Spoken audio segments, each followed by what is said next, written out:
Ouvrons finalement cette première partie de votre programme La Voix du Peuple cet après-midi avec comme invité M. Mohamedou Pepoeré, que je rappelle le principal du collège franco-arabe de la fondation Nabo Sitisime Yaoundé. Eh bien, M. Mohamedou, le Cameroun possède-t-il un système éducatif?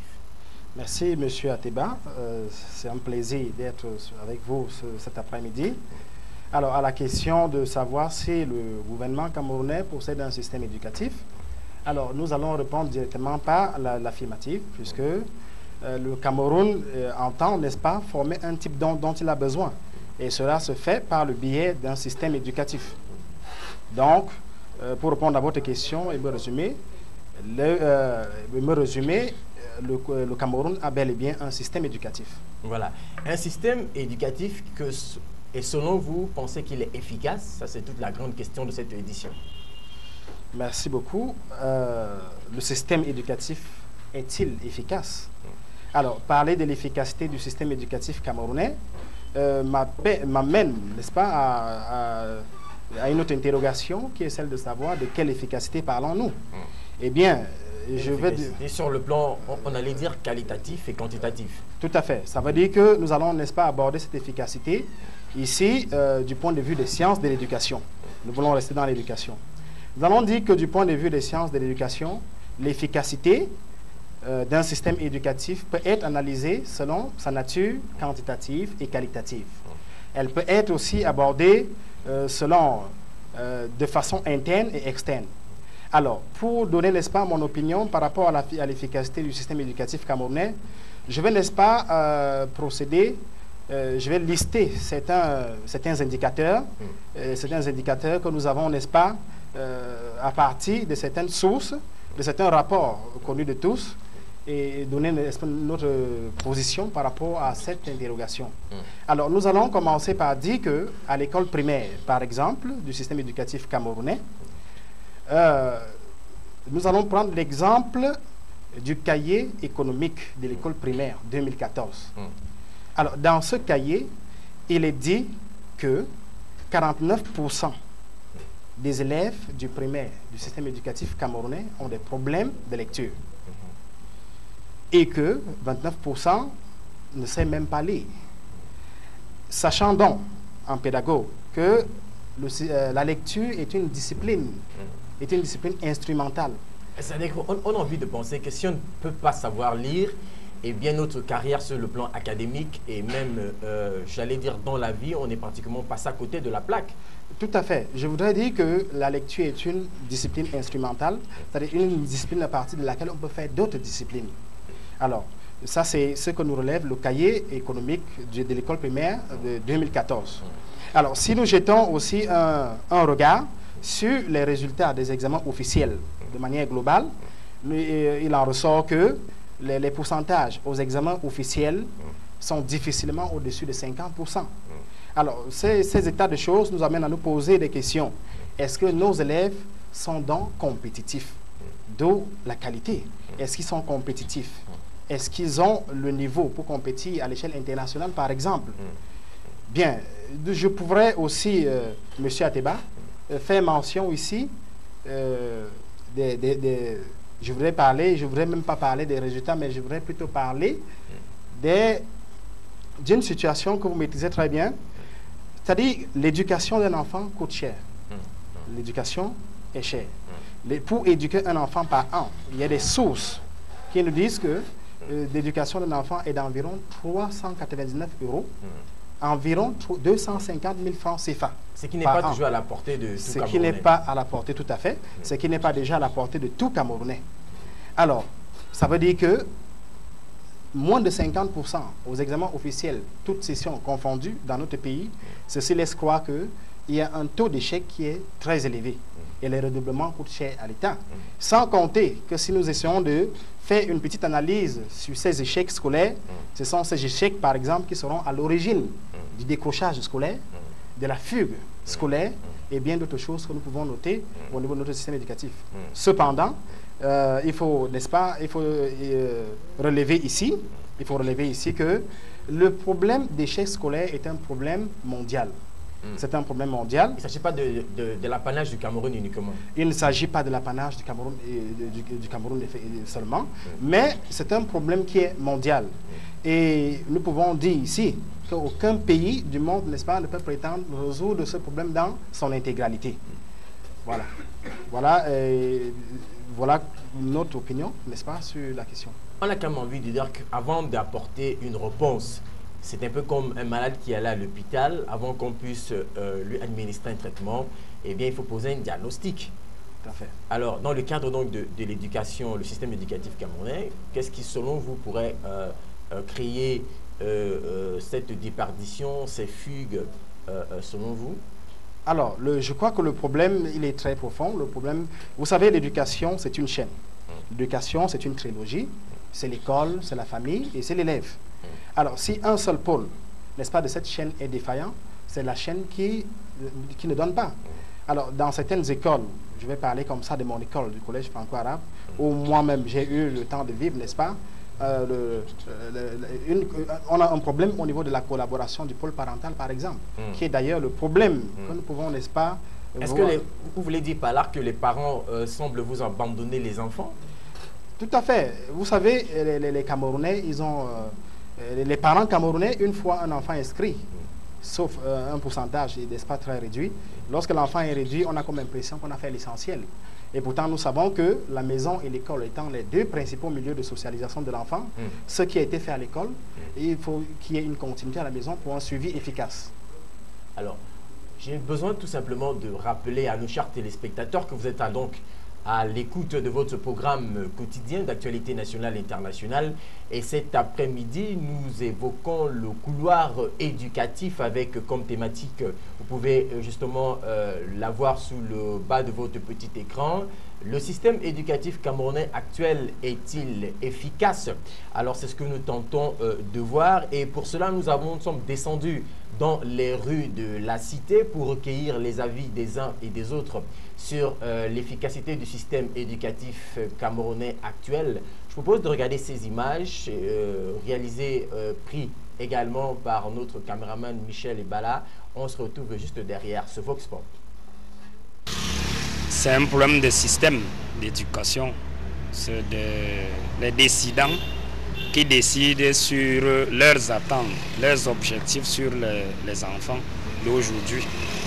Donc s'ils décident que la jeunesse doit faiblir, ils donnent des programmes qui vont dans ce sens. Les enfants n'auront pas de niveau. C'est ça qui explique le bas niveau, si on peut dire ça comme ça, des enfants d'aujourd'hui. Au niveau de l'école, on a d'abord l'enseignement. Il faut d'abord mettre un accent sur la formation des enseignants. Bon, les revaloriser aussi. Ils ont besoin d'une revalorisation d'abord pour les remettre en confiance parce que ce sont eux qui forment la nation de demain. Hein? Si les enseignants sont valorisés, même le niveau des élèves sera aussi rehaussé parce que ce sont eux qui sont à la base de tout. Bon, si au niveau des élèves même aussi, il y a un problème de conscientisation de la jeunesse. Les jeunes doivent être conscients que bon, c'est derrière l'école qu'ils peuvent prospérer, que leur avenir est... Bon, la société même, étant donné les dépravations et tout le reste, voilà ce qui fait en sorte que l'enfant n'est plus trop concentré au niveau de l'école. L'environnement influence aussi beaucoup les études de certains élèves. Donc il faut revoir certains facteurs de la société, tels que peut-être le comportement en général, quoi. Surtout des aînés, qu'on ne peut plus copier maintenant parce que bon, si on regarde par exemple un parent qui est fumeur ou bien qui passe son temps à boire, l'enfant sera comment? Il sera aussi, il va, et parfois comme on apprend par mimétisme, comme on dit souvent, l'enfant ne copie que ce qu'il voit. Et si la société est corrompue, lui aussi ne sera que dans ces sphères-là. Le système aujourd'hui comparé à l'époque est quand même assez médiocre parce que à l'époque, quand vous voyez par exemple l'époque de nos parents, un enfant qui avait le CEP était déjà assez, je dirais, assis. Il pouvait vous rédiger une lettre assez constructive. Mais aujourd'hui, vous allez voir un enfant qui a même le bac, qui a même la licence, qui ne peut pas vous écrire. Sur 5 phrases, vous allez retrouver peut-être 10 fautes, 20 fautes. Donc, à un moment donné, on se pose la question. Le problème, c'est quoi?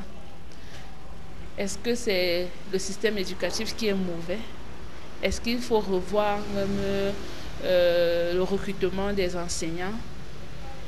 Est-ce qu'il faut être, je dirais, rigoureux dans le traitement des dossiers quand il y a concours? Parce que aujourd'hui, c'est assez décevant. Parce que les enfants qu'on forme aujourd'hui, vous allez voir, même que ce soit même dans les écoles professionnelles, vous allez voir les enfants, un enfant qui sort là, qui est médecin, mais qui n'est pas capable. Vous arrivez à l'hôpital, vous êtes malade, un spécialiste d'un domaine, il n'est pas capable de vous apporter des réponses concrètes par rapport à ce qu'il a fait à l'école. Donc, vraiment, je pense que l'école aujourd'hui, il y a beaucoup à faire. Il y a beaucoup à faire. Il y a beaucoup à faire encore. On pousse les enfants, on pousse. À quoi ça sert de pousser les enfants nuls? Un enfant qui n'arrive même pas à lire, qui n'arrive pas à écrire. À quoi ça sert de le pousser pour à la fin avoir des diplômes et ne pouvoir rien faire? Et bon, moi je pense que l'école c'est une bonne chose d'abord. Et concernant votre question, bon, l'école a subi un peu quelques changements. Parce qu'avant, nos parents, le système éducatif était un peu plus rude que ce qu'on rencontre aujourd'hui. Le système éducatif a été un peu plus revu. Bon, la baisse aussi, je ne sais pas, il y a aussi les choses, comment on peut dire ça? Certaines choses ont aussi changé. Là. Il y a aussi les changements, ce qui fait qu'on a beaucoup plus habitué les élèves à la facilité, il peut dire comme ça. Oui, ça fait que bon, les élèves sont maintenant paresseux, ils ne veulent plus trop chercher comme avant. Oui, c'est un peu ça. Le système éducatif camerounais par rapport à la nouvelle approche, personnellement je pense qu'il est un peu plus difficile aujourd'hui parce que nous nous rendons compte qu'avec les nouvelles technologies, ça baisse la masse du travail au niveau des intellectuels. Pourquoi nous ne pouvons pas comparer le système des années antérieures? Parce que nous nous disons qu'avec l'absence de ces technologies, ça amenait beaucoup plus d'enseignants dans le travail, mais avec des systèmes tels qu'Internet, nous retrouvons toutes les informations et pour moi, je crois que ça appauvrit le travail dans le système éducatif. Oui, pour moi, je trouve que mettre l'enfant à l'abri de ces nouvelles technologies, c'est une solution envisageable, mais ça aide aussi l'enfant à mieux se cultiver, à mieux s'instruire pour ce qui est du monde. Oui, l'enseignant ne peut plus tout donner à l'enfant parce que l'enfant peut s'instruire soi-même et aussi compter un tout petit peu sur l'enseignant pour son avenir. L'école d'hier, n'est-ce pas, avait plus d'avantages que l'école d'aujourd'hui. Dans la mesure où l'école d'hier n'est que la copie de l'école d'aujourd'hui. On a par ailleurs parlé, n'est-ce pas, de la promotion collective, dans le but, n'est-ce pas, d'éviter certains redoublements. Et surtout aussi au niveau, n'est-ce pas, des programmes. En vérifiant, n'est-ce pas, les programmes que nous avons aujourd'hui, ils sont tirés des programmes qu'on a eu d'antan, des programmes d'antan. Ça veut donc dire que le programme éducatif ancien a toujours sa place aujourd'hui. Malgré, n'est-ce pas, les réformes faites par le gouvernement, elle a sa place, elle a aussi sa place à plusieurs points. Donc le premier point est le suivant. Avant,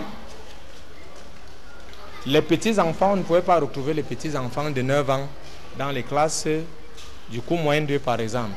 On ne pouvait pas retrouver, n'est-ce pas, les petits-enfants de 14 ans dans les classes de troisième. Donc, c'est le seul point positif qu'on peut tirer, n'est-ce pas, du système éducatif actuel. Donc, c'est en fonction, n'est-ce pas, de l'âge des enfants. Je disais que le système éducatif actuel n'a pas assez de similitudes à celui d'avant. Parce qu'il y a déjà, non seulement, ils ont ajouté ce qu'ils appellent la promotion collective, qui freine un peu, ça tarde le système. Bon, et puis avec ces documents-là, on constate que les documents d'avant, on avait par exemple Mamadou Ebineta, qu'on utilisait avant. Quand on te faisait une dictée dans ce livre-là, toi, si tu ne faisais pas trop de fautes, tu étais vraiment parfait en français. Bon, par ailleurs, il y a, je ne sais pas, un père qui a écrit une fois une lettre. C'est un fils qui écrit la lettre à son père. Le père dit, oh, l'éducation d'aujourd'hui n'est plus comme ça d'antan. Parce qu'un titulaire du bac actuellement là ne peut pas valoir un certifié de 82 à peut-être 76.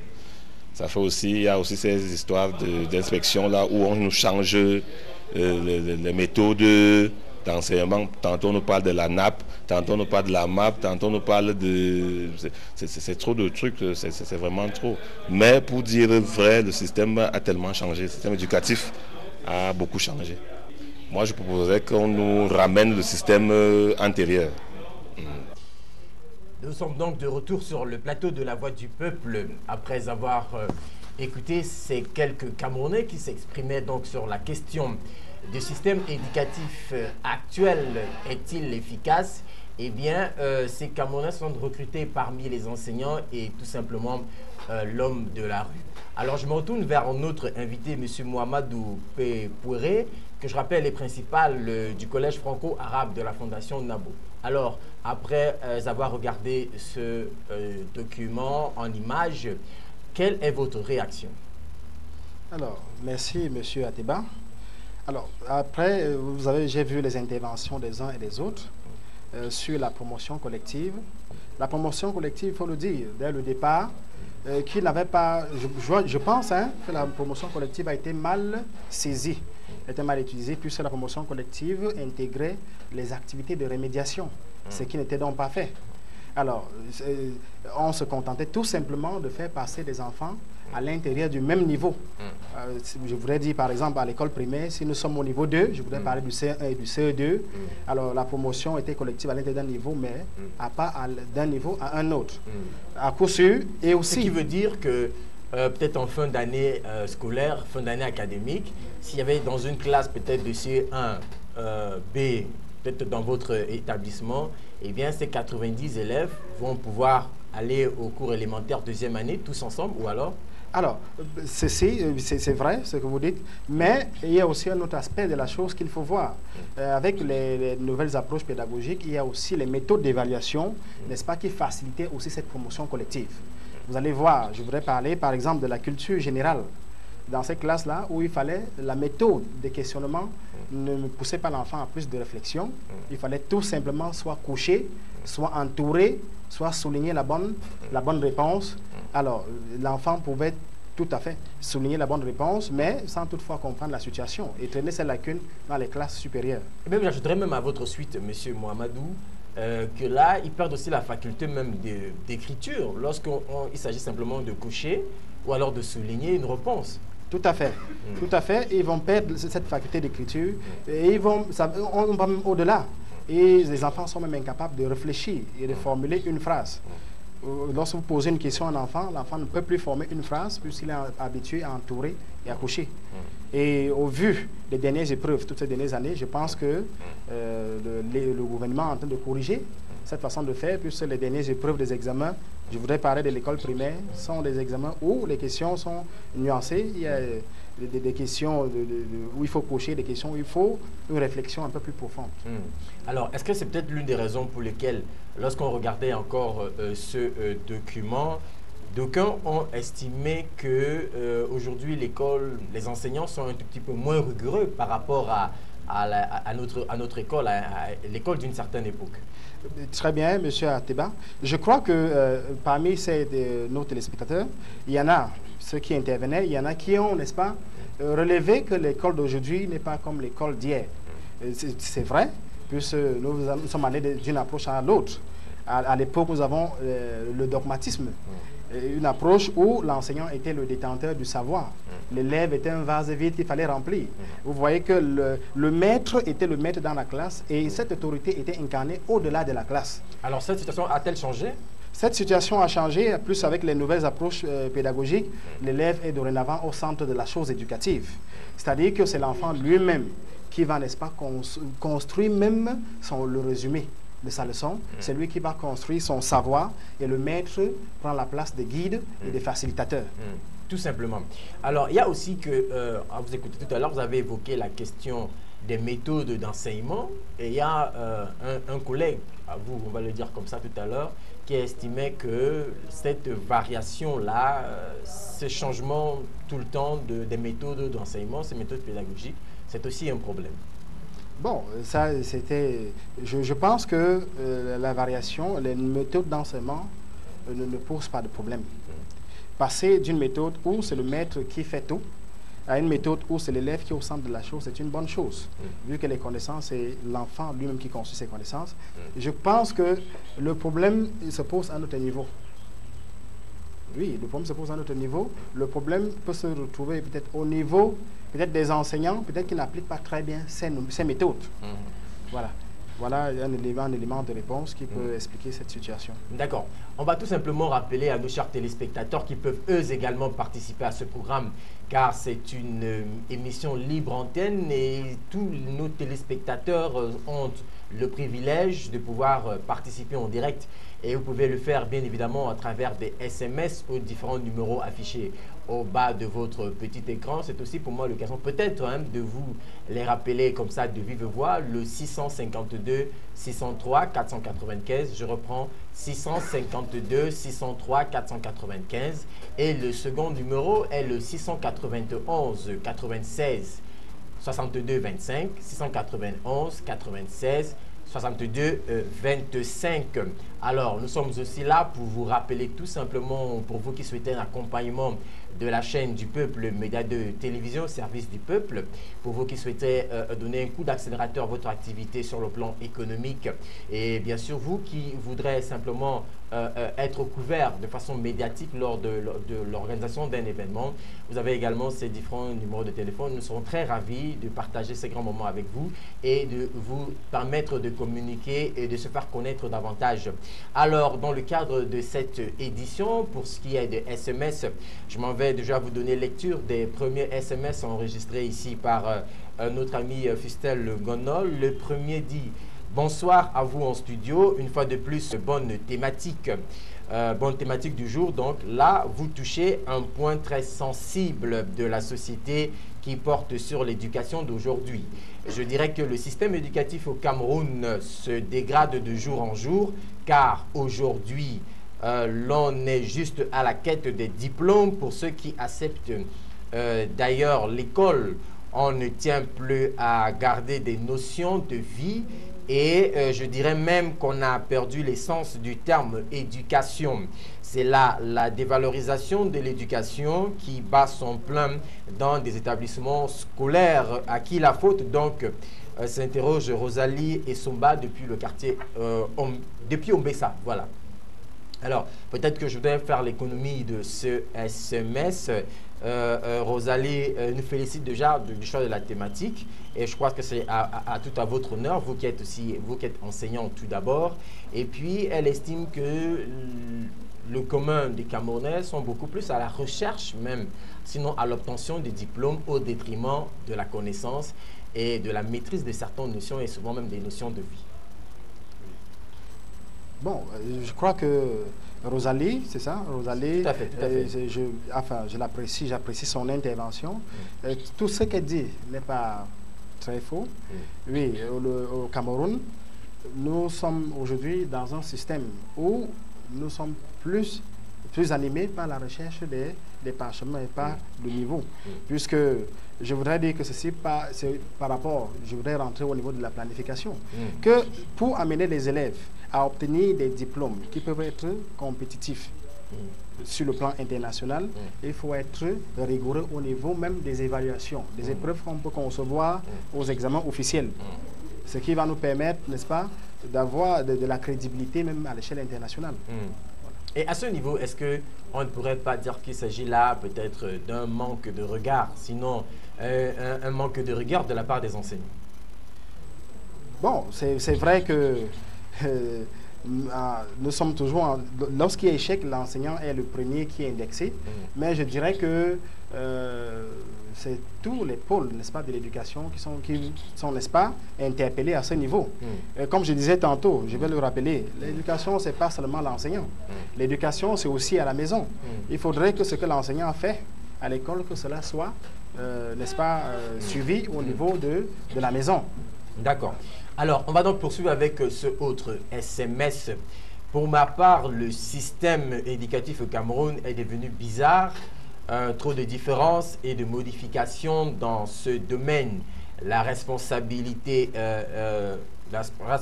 donc revient aux enseignants qui ne prennent plus la peine de veiller à la bonne compréhension des élèves.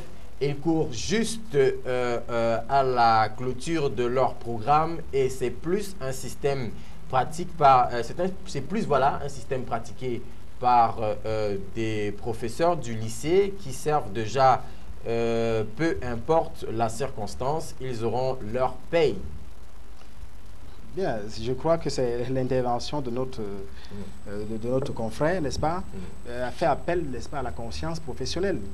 Et ça, je crois que dans les écoles normales où ces enseignants sont formés, à travers, n'est-ce pas, des leçons d'éthique, oui, c'est là qu'on peut inculquer ces valeurs.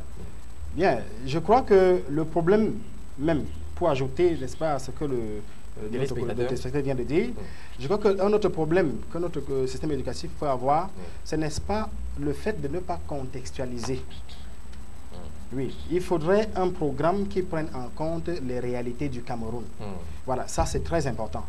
Je vais essayer, n'est-ce pas, de donner un exemple. Je vais prendre par exemple, vous n'allez pas demander à un enfant de la zone, je voudrais parler peut-être de l'Est du Cameroun, excusez-moi, si voilà, un enfant qui n'a jamais vu, par exemple, une maison en étage. Vous allez concevoir une épreuve à l'échelle nationale où vous demandez à cet enfant de vous faire une maison en étage au lieu de faire une hutte. C'est juste pour dire que, en fait, dans la planification, il faudrait prendre en compte les réalités, même de notre pays. D'accord. Surtout que nous sommes le produit de notre environnement, hein, la plupart du temps. Alors, on va poursuivre avec ce SMS pour dire vraiment c'est déplorable de voir un enfant qui réussit chaque année pour des classes supérieures, mais ce dernier est incapable de former une phrase simple ou même de lire un texte couramment. On se pose donc la question, que devient l'éducation? Bien, le téléspectateur je crois que les SMS vont dans le même sens. Oui, c'est un problème d'éducation. Ça, c'est de manière inévitable. Nous pouvons dire qu'il y a une baisse de niveau. Une baisse de niveau. Oui, il y a une baisse de niveau, autant pour moi. Bon, et cette baisse, n'est-ce pas, se retrouve à plusieurs niveaux, nous avons déjà dit. Voilà. D'accord. Alors, on va donc poursuivre simplement pour dire à nos chers téléspectateurs que nous sommes toujours là. Nous continuons d'attendre vos SMS pour partager avec nous cette thématique. Envoyez-nous toutes vos pensées vis-à-vis de cette thématique. Et c'est vrai que vous serez également attendu dans le cadre des propositions en termes de solutions. Et c'est l'une des raisons pour laquelle je voudrais me tourner une fois de plus vers notre invité sur le plateau pour lui poser la question de savoir que fait le collège franco-arabe pour reculer, sinon combattre ce phénomène d'échec scolaire. Bien, Monsieur Ateba, tout à l'heure, nous avons déjà mentionné que l'échec scolaire était une affaire mondiale et que le Cameroun n'était pas en marge de cela. Alors, le collège franco-arabe, pour sa part, pour réduire, n'est-ce pas, les échecs scolaires, il faut déjà une programmation. Alors, au collège franco-arabe, il y a d'abord une vue au niveau de l'emploi, de la conception même de l'emploi du temps. Voilà, une vue par rapport à ce que l'État nous propose et en association, n'est-ce pas, avec le temps socio-professionnel des parents. Oui. Alors, ça veut dire qu'au collège franco-arabe, les parents ont eu une véritable implication dans la formation des élèves, c'est cela? Tout à fait. Nous mettons, n'est-ce pas, sur pied un cadre qui, n'est-ce pas, amène le parent à la collaboration avec l'école, parce que nous savons que lorsque les parents et école collaborent, les enfants s'en réjouissent. Alors, on va donc poursuivre cette édition de votre programme La Voix du Peuple. Peut-être pour vous qui prenez l'écoute pour la première fois, sachez que nous sommes là de lundi à vendredi dès 15 h pour parler de l'actualité nationale et internationale. Et il s'agit pour vous également, peuple camerounais, car cette émission, et même au-delà de nos frontières, cette émission vous est dédiée. Il s'agit d'apporter votre pierre à la construction de l'édifice national, parce qu'il s'agit pour nous d'être émergents. D'autres parlent très souvent de l'horizon 2035. Eh bien, nous n'y sommes pas encore, mais nous pouvons commencer à préparer cette émergence à partir de cet instant, par exemple. Et c'est aussi avec vos idées, votre opinion, sachez que cela compte, et cela compte vraiment sur le plateau de La Voix du Peuple.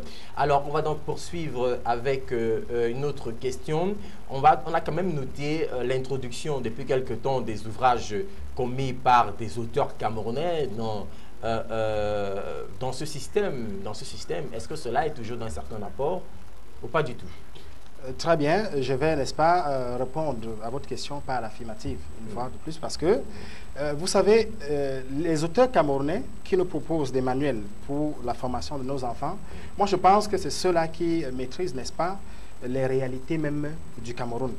Alors, je crois que dans la conception de ces programmes, ils prennent en compte les réalités de notre milieu. Donc cela, certainement, aura un apport considérable pour la formation de nos jeunes. Alors, la plupart du temps, ces auteurs sont-ils des enseignants ou alors ils se recrutent de divers secteurs d'activité? Alors, il faut le dire, en majorité, je peux dire à 95%, ce sont des enseignants.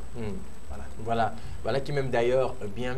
Il y a aussi toujours en termes, s'il faut coller à cette thématique, à cette terminologie d'ouvrage, il y a que on note aussi cette disparité dans le cadre du programme des enseignements dispensés dans nos différents établissements scolaires, là, une disparité des ouvrages. C'est-à-dire qu'à certains moments, dans certains établissements, on peut peut-être parler de champion, et dans un établissement juste à côté, on parlera par exemple d'excellence. Bon, tout à fait, c'est une réalité. Mais je pense que dans une école, les manuels scolaires, les enseignants ne sont pas des esclaves des manuels scolaires. L'enseignant a sa Bible, je dirais comme ça. La Bible de l'enseignant, c'est le programme officiel. Alors, on pourrait donc utiliser tous ces ouvrages, peut-être pour l'enseignant, pour préparer sa leçon. Toutefois, en vérifiant aussi, n'est-ce pas, les notions développées sont, n'est-ce pas, en congruence avec le programme officiel. Donc, je pense que cette disparité de manuels scolaires peut poser des problèmes dans la mesure où on demande peut-être à un parent d'acheter en mathématiques excellence et major, par exemple, lorsque nous savons que nous sommes dans un contexte économique un peu difficile. Alors, donc il ne s'agit pas d'avoir les deux ouvrages, c'est-à-dire que les deux manuels tels que propose le gouvernement, mais d'avoir un seul. Alors, vous avez dit tout à l'heure, M. Mohamedou, que l'élève aujourd'hui est au centre de son éducation. J'ai envie de comprendre un tout petit peu en termes simples. Alors, je voudrais dire ceci. Je voudrais, n'est-ce pas, étayer ce que je voudrais dire par un exemple concret. Alors, prenons l'exemple à l'école primaire d'un enfant. L'enseignant voudrait faire une leçon en éducation civique et morale sur le code de la route, par exemple. Alors, au sorti, n'est-ce pas, de la salle de classe, l'enfant devrait mettre ces connaissances-là en pratique. Savoir, par exemple, que lorsque le feu est rouge, voilà le comportement qu'il faudrait, par exemple, adopter. Je ne traverse pas. Si le feu est vert, alors je peux... Vous comprenez un peu? C'est ce que nous voulons dire. C'est-à-dire ramener, n'est-ce pas, l'enseignement, n'est-ce pas, à ce que l'enfant peut vivre au quotidien. Donc, je pense qu'aujourd'hui, l'enfant au centre de la chose, et l'amener même dans la leçon en classe, l'enseignant aujourd'hui n'est plus appelé à plaquer, je vais le dire, le retenant ou la trace écrite au tableau, mais trouver des questions systématiques qui peuvent amener l'enfant à construire lui-même son résumé. Parce que lorsqu'on sait qu'on a, lorsqu'on conçoit nous-mêmes notre résumé, je crois que la compréhension est plus facile. Voilà. Merci en tout cas pour ces explications. Je voudrais maintenant citer un auteur qui est également un enseignant, le docteur Cheikh Anta Diop de regrettée mémoire, malheureusement, qui estimait que nous sommes dans le carrefour du donner et du recevoir dans un village globalisant.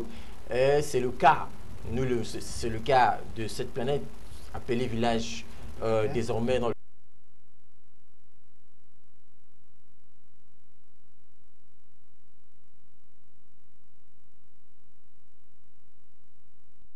TIC, Technologie de l'information et de la communication. Alors, à votre avis, le rapport TIC et éducation, est-ce que c'est toujours de bons rapports?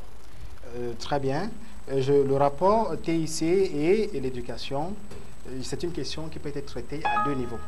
Alors, premièrement, les TIC, rappelons-le, l'utilisation des outils TIC, n'est-ce pas, sont d'un grand apport pour le processus d'apprentissage.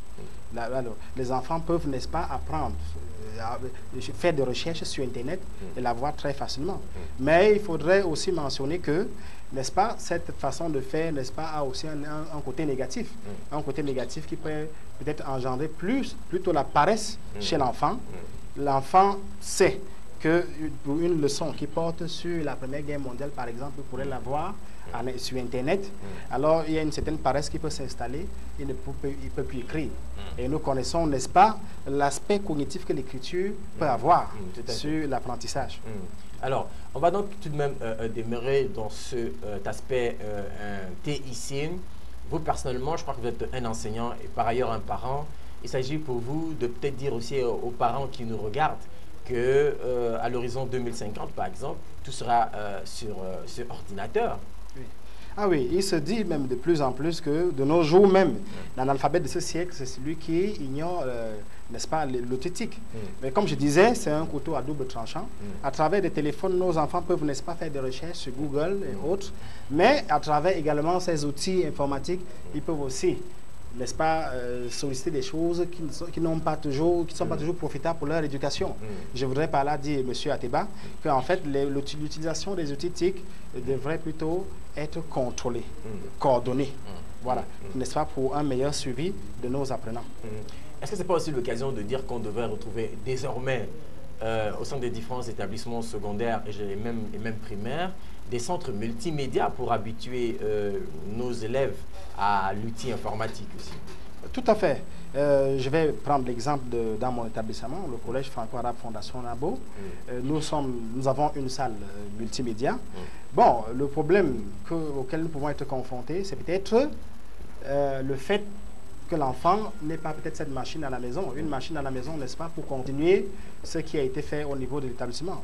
Avoir, n'est-ce pas, cette proximité avec les ordinateurs. D'accord. Alors, on va tout simplement donner lecture, autant pour moi, de ce autre SMS. C'est aussi pour moi l'occasion de rappeler à nos chers téléspectateurs qui sont toujours la bienvenue sur cette plateforme. Alors, le SMS dit « Salut à vous ». C'est vrai ce que dit l'enseignant sur le plateau. L'éducation commence à la maison pour s'améliorer à l'école, mais certains parents ne le comprennent pas.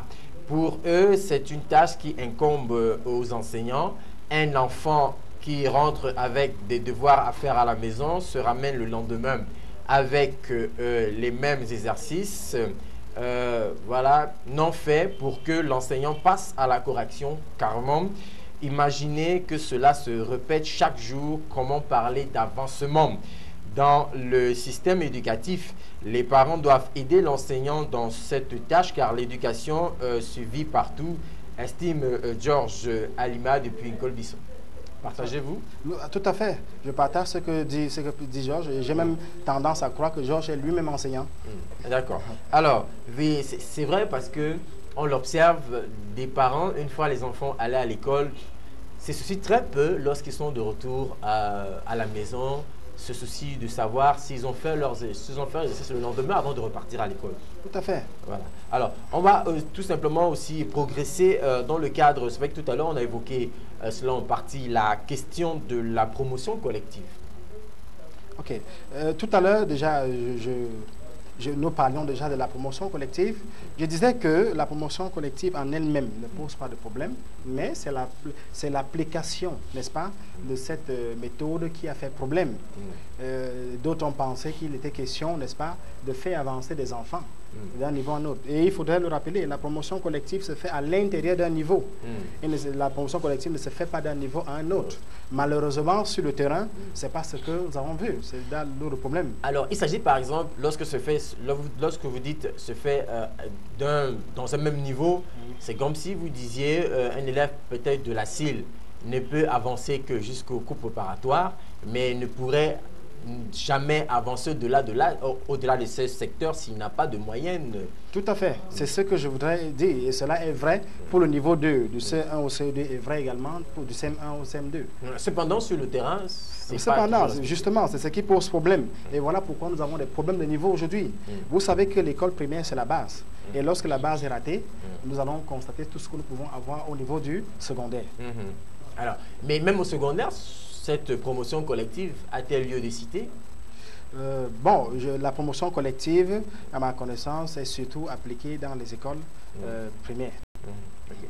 Alors, on va poursuivre simplement en rappelant à nos chers téléspectateurs que nous sommes toujours en direct dans le cadre de cette émission La Voix du Peuple consacrée au couloir éducation cet après-midi. Et bien, pour vous qui souhaiterez participer par des appels téléphoniques, vous avez donc ces différents numéros affichés au bas de votre petit écran. Et vous pouvez également le faire comme plusieurs téléspectateurs l'ont fait depuis le démarrage de ce programme à travers des SMS à nous envoyer grâce à ces différents numéros de téléphone affichés au bas de votre petit écran servant de standard. Et c'est vrai que tout à l'heure aussi on a écouté, l'occasion a été donnée aux Camerounais de s'exprimer sur la question du système éducatif camerounais, c'est l'âge précoce qui n'est désormais plus un problème.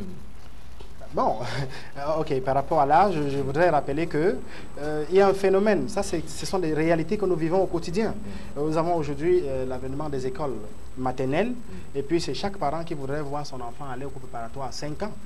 Ou alors c'est chaque parent qui voudrait voir son enfant être surclassé du CM1 pour aller faire le CEP et le concours. Ou pour aller plus loin, passer de la classe de 4e et faire le BPC aller en seconde. Alors il tient lieu, n'est-ce pas, de rappeler que toutes ces pratiques-là ont des conséquences, d'une manière ou d'une autre. Voilà, quel type de conséquences? Bon, vous savez, l'immaturité, à 6 ans, je voudrais parler comme un psychologue de l'enfant. À 6 ans, les psychologues de l'enfant ont pensé que l'enfant devrait aller à la CIL parce que c'est à cet âge que l'enfant, n'est-ce pas, développer tout ce qu'il faut pour l'école. D'accord. Voilà. C'est vrai que lorsqu'on parle, par exemple, du collège franco-arabe, on a l'impression déjà qu'il s'agit du bilinguisme. Et dans le cadre des langues que l'on enseigne dans nos différents établissements scolaires, et même déjà à commencer par le niveau primaire, c'est toujours nécessaire.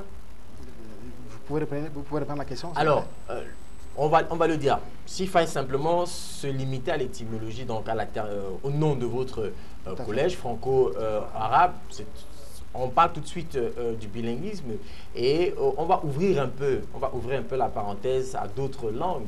Est-ce que, par exemple, enseigner la langue anglaise, italienne, espagnole, allemande, etc., est toujours nécessaire pour notre système éducatif?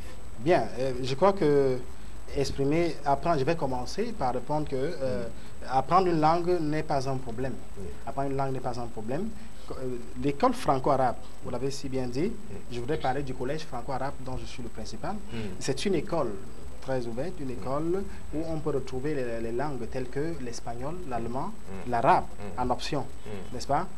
Bon, je pense que, nous l'avions dit tout à l'heure, le monde est devenu un village planétaire. Apprendre une langue peut permettre d'ouvrir d'autres portes à l'enfant.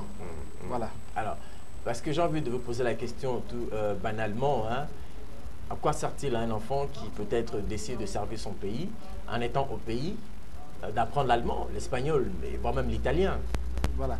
Bon, je voudrais dire que pour ce qui est du collège franco-arabe, par exemple, nous envisageons, n'est-ce pas, des filières telles que l'anglais renforcé aussi. Voilà, parce qu'un enfant qui va, n'est-ce pas, s'orienter, peut-être à partir de la classe de 5e, qui décide de faire anglais renforcé au niveau de la 4e, son bilinguisme, c'est un devoir pour tout Camerounais. Bon, et nous sommes aussi dans une école islamique, il faut le rappeler, que l'apprentissage de la langue arabe, n'est-ce pas, est aussi une autre facilité pour l'apprentissage de la religion. Parce qu'il faut rappeler que l'école franco-arabe est une école confessionnelle à vocation islamique. D'accord. Alors, on aura l'occasion de revenir sur cette spécificité tout à l'heure, mais simplement, je voudrais quand même dire que face à la dégradation de l'enseignement perçu par certains et la baisse de niveau en termes de performance des apprenants, pour pallier à cette situation, plusieurs établissements